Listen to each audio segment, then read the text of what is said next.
Good morning, PT on Ice. Happy Monday, April 16th, 2018. April 16th. Pretty much intense flying by, as most people would typically point out. Here on Mondays, we're back to work, back to the work week, back to what's going on. So this morning, we're going to cover a topic that I've been kind of like toying around with now for a while, and it's one that, only recently have I kind of gotten to the point where I just feel like it's undeniable and that it's something worth talking about. And I've been kind of testing this theory and talking about it and thinking about it and sort of bouncing it off various things. And typical to me, what I do is I tend to sort of take a bunch of different things that I see throughout the world, and then eventually you kind of put them all together and go, you know what, we can't deny this phenomenon anymore. It's here.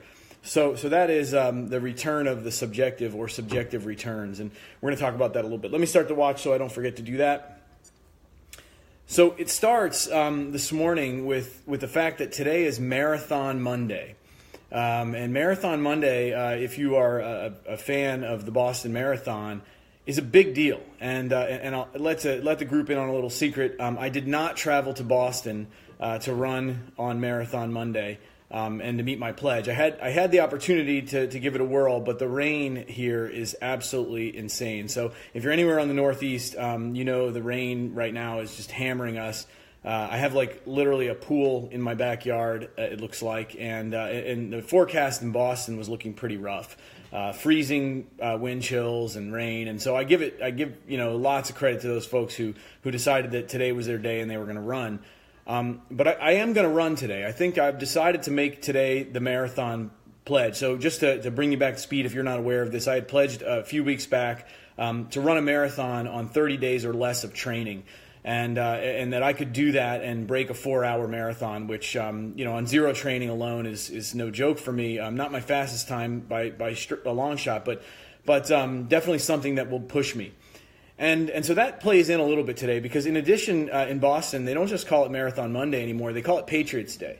And to me, there's something there. There's something kind of deep within that concept. And at some point, maybe I'll go into that and I'll tell people about my award-winning first or second grade essay and how much patriotism means in our family, as the son of someone who served and something that it's a big deal to us. So at any rate, that's always something that I kind of got a hold of and felt real good about was the fact that they call it Patriots Day, and I just think that's a really cool thing.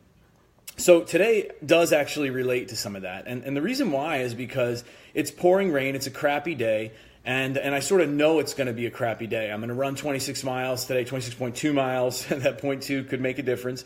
I'm going to try to keep it on pace. It's going to be sort of cold and rainy and crappy out, and that's definitely going to have some role to play on my performance. And I know that, and I can say that confidently because that in essence is the return of subjective. So I think as clinicians, there's really something here. And there's a lot to kind of pull from, and I'm going to try to make some sense of it now in the next few minutes. And it really starts with sort of a couple of weeks back when I was gifted the book Endure. And awesome book, by the way. I've already kind of handed it off to the next person, and hopefully he's enjoying it and he'll hand it off to the next person. A lot of really good stuff in there and a lot of information that can really benefit those of us who are dealing with people who are experiencing the world maybe less than optimally, sort of suboptimal experience of the world, and maybe we can call that pain. But puts a lot of the information and thought. I tend to see the world in spectrum, right? I sort of see it as on one end of the spectrum, one thing, on the other end of the spectrum, another thing, and that most of us are floating in between those 2 points. And so what I would say is that sort of like endurance athletic, the idea of endure and pushing yourself through barriers that are either real or perceived, pain being one of them, is on one extreme, sort of the healthy end of the pain spectrum, whereas persistent pain might be on the other end of the spectrum, but it's really on the same axis, and it's something we have to at least acknowledge. And one of the main points they make in this book, which I really like, is they bring out Samuel Marcora's theory, which essentially is that exertion plays a major role in that. The perception of exertion plays a major role in fatigue, which causes you to limit your performance, and that is something that is a sort of governor of certain thoughts. It sort of governs our performance. And the reason why I bring that up is because that, to me, really gives us some evidence that the subjective, what we experience, is everything. The experience of life matters maybe more than the objective, and that we've spent now what seems like a lifetime, I know almost all of my career, talking about the evidence and objectivity, and if you can't show it in data, it doesn't exist, and that kind of thought process. And I think anytime the pendulum swings that far, where we start saying like evidence is everything, and if without that it's nothing, and we start discounting the subjective nature of things and the experience of the world, I think we're missing something. And so that was brought back to my attention this weekend, and it kind of driven home. And it was driven home for two reasons. One, because I have an empath as a daughter, right? So, and I don't mean that in a negative way. My second daughter, you could say she's been cursed or blessed. I don't know. I guess I would let the world decide. But she's been sort of like, touched by, having the look of her mom, and mostly the attitude of her mom from a standpoint of sort of empathy toward other people. She's not sort of robotic and sort of like cold like her dad, but has sort of the drive to do stuff, to act like her dad, right? So this has resulted in a lifetime of different and quirky and funny experiences like nothing I've ever seen. I'll give you just one quick anecdote.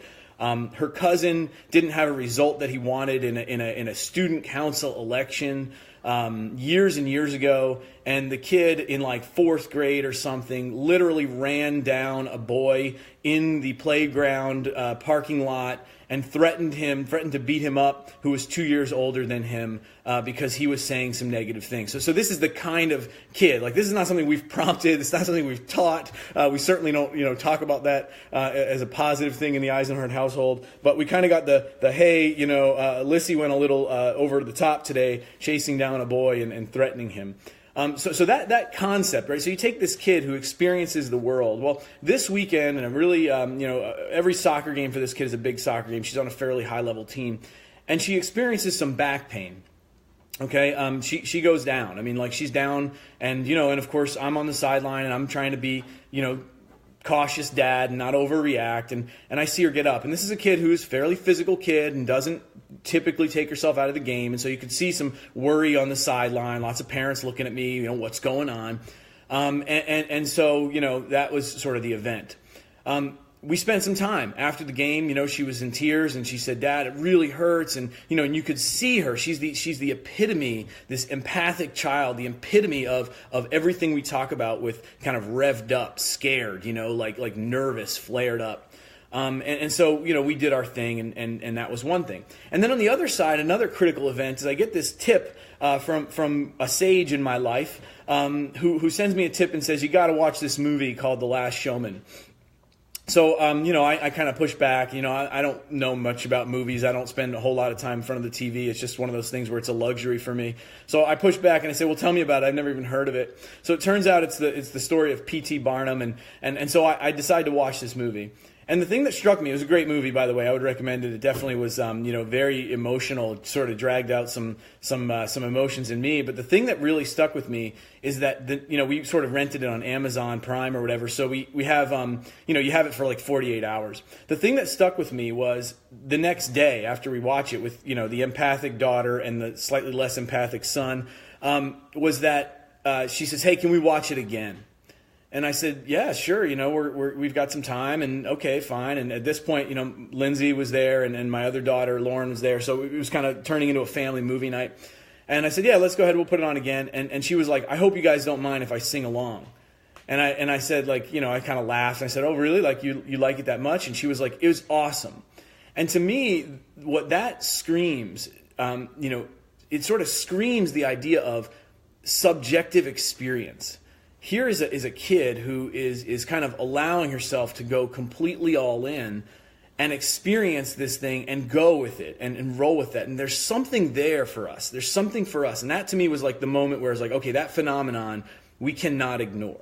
You've got the framework of endure. You've got the framework of the idea that that your performance, your physiological performance, is dictated by your perception of effort, right? So that's Mark Cora's work. He's essentially spent a lifetime showing that perception. I mean, with randomized controlled trials and putting the data behind it. But this was a phenomenon that he realized and then has gone back and found sort of the why. Looked at the subjective experience and said, listen, there's got to be something there. Spent time and has found lots of various things. So he's one of the folks, for example, that has published data that says, like, if you are mentally fatigued, your physical performance is going to be, altered. It's going to be negatively impacted. And of course, we all know that. But I mean, he's shown this in multiple ways.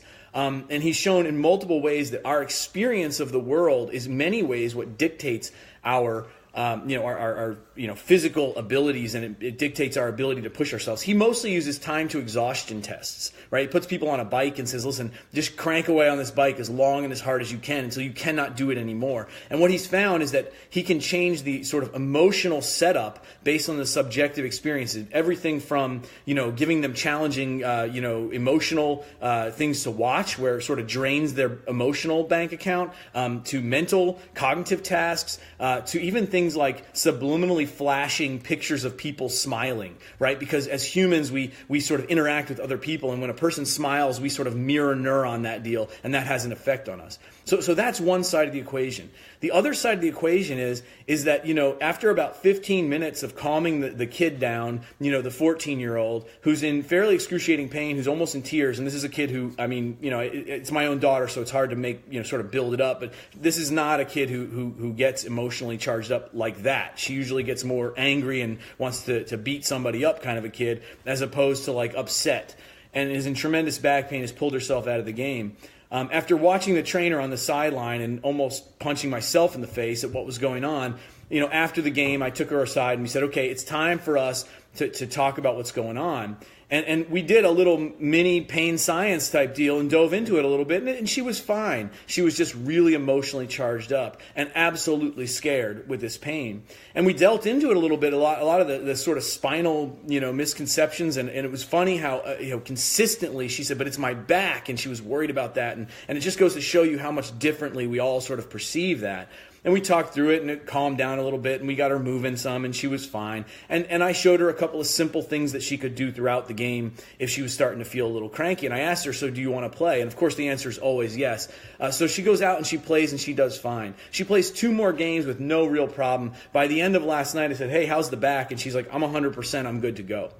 So the interesting thing about that is her perception, and the fact that we were able to deal with it right then and right there and change that emotional piece makes a major difference. Will, I see your comment. I can always tell I'll have a poor workout just based on my mood and overall attitude that day. Yeah, you're absolutely right. That's exactly it. And athletes know this and they feel this. But I think the point is that the general public doesn't. And as professionals, we're forgetting the message of the movie, right? So the message of the movie was, it's the experience that matters, right? Like that's the main take home. And I would suggest that you watch this movie and take a look at it. Total hat tip to my sage who passed that on, and I'm going to keep that person anonymous unless I hear otherwise. But what that is that it makes it very clear that we all strive for the experience. We all want to dive into the experience, and that the experience is really what tends to drive us.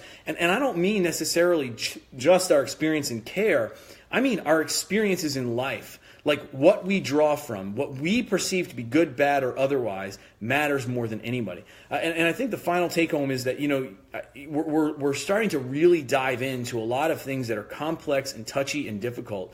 But one of the things that always stuck with me is that you can find people who have had really, really challenging circumstances, and they may be the outlier, but they'll often tell you that, they were still able to maintain their happiness, that they didn't allow the situation to overtake them. And there's something there with people, right? There's something there. And you can call that positive psychology. You can call that grit. You can call that resilience. You can call it whatever the hell you want to call it. I call it endure. Right? That's what we call it. We call it endure. We call it the skill set, the ability to sort of take the context of life and form your own personal narrative. And that when we do that, we can overcome some significant challenges. So I'm going to see. I'm going to see if I've got those skills. I don't know if I've got those skills today. It's going to be pouring rain. I think I'm going to start my race at around 11:30 or 12 o'clock. So between the hours of 12 and 4 Eastern time, I would certainly love for you to, send me some positive vibes. It's going to be a grind. There's no question about it. But that's exactly why I've chosen to do it. Why I want to test the theory, why I want to do the N of 1, why I want to see if when the pain sets in, if I can control my focus, control my mind. Because if we can do that as professionals, if we have some empathy and we can understand what that feels like, then we can pass it on and we can teach it. And when we can do that, we can have an impact. And there's no question about it. And you don't have to have just the empathic child, and you don't have to have, the Barnum circus, right? The bottom line is that it's the experience. And every one of us creates that experience, either in our own head or in the world around us. And when we're willing to create that experience in the world around us that is positive and upbeat and uplifting and challenging, but not afraid to be challenging in a way that pushes people to be better than they currently seem or feel, then I think we get somewhere. And then I think we have something that we can really be proud of. And I think that's really at the end of the day what this is all about. So it comes back, in full circle for those of us who were at the sampler, or if you were on Vice and you heard me talk about this, or recently in some lectures I've done. We are at a crisis of subjective well-being. That's the crisis right now in the U.S. Subjective well-being, meaning personal perceived happiness. There's the bell. So I'll go into it another day. But here's the bottom line. It's about happiness. Happiness is objective circumstances and subjective interpretation of those circumstances. And so although we can't fix all of the objective circumstances all of the time, we can try, and we should. We can actually influence the subjective interpretation of those, and we can do that pretty quickly, I think. So from New Jersey, where it's pouring in rain, where my brain already hurts a little bit with the idea of going out and running in the rain, I'll be keeping some anti-friction with me, to keep the blisters to a minimum. 26.2 miles to fulfill my promise for those that have taken the pledge. Less than 4 hours. It goes today. And the reason why today is the perfect day is because it's Marathon Monday in Boston. We should be certainly cheering those folks on. They've got a tough day ahead of them. It's also Patriots Day, which we should be cheering all of us on, because we're in a subjective well-being crisis in our country. And every single one of us has the chance to step up and be a patriot. And we may not do it on the battlefield. We might just be fighting a different battle. And I would tell you that we are fighting a battle right now of a very, very serious battle of despair and subjective well-being.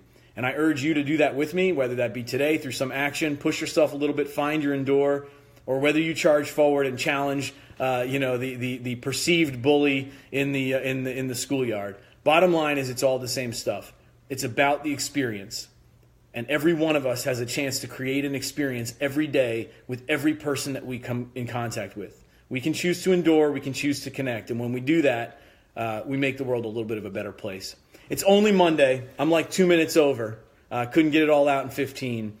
I really, really hope you'll take this advantage this Monday and make it count.